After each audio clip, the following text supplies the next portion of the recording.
இன்னைக்கு வந்து பார்த்தீங்கன்னா ஹவேராவோட குர்த்தி கலெக்ஷன் தான் பார்க்க போகிறோம். இது பார்த்தீங்கன்னா சைடு ஓப்பன் கட் குர்த்தி. இதில் உங்களுக்கு வந்து பாக்கெட் அவைலபிளாக இருக்குது. அதுவும் இல்லாமல் இதில் பார்த்தீங்கன்னா யோக் பார்ட்டில் வந்து எம்ப்ராய்டிங் டிசைன் இருக்கும். நெக் டிசைன் பார்த்தீங்கன்னா யூ ஷேப்பில் ஒரு சின்னதாக ஒரு வி ஷேப் கொடுத்துருக்காங்க. அதுவும் இல்லாமல் இது ஹேண்ட் வந்து 3/4 ஹேண்டு. எம்ப்ராய்டிங் வந்து பார்டரில் கொடுத்துருக்காங்க. இதில் சைஸ் பார்த்தீங்கன்னா S to XXL வரைக்கும் அவைலபிள் இருக்குது. இதில் அவைலபிள் கலர்ஸ்லாம் பார்க்கலாம் வாங்க.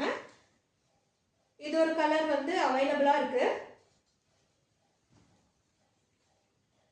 இது ஒரு கலர், இது ஒரு கலர்,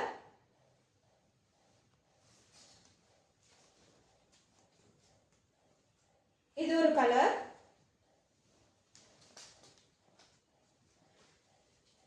இது ஒரு கலர். அது இல்லாமல் நான் போட்டிருக்க இந்த கலரும் அவைலபிள் இருக்குது. உங்களுக்கு இந்த ப்ராடக்ட் வேணும்னா டிஸ்கிரிப்ஷனில் இருக்கிற நம்பருக்கு வாட்ஸ்அப் பண்ணுங்கள். பாய்.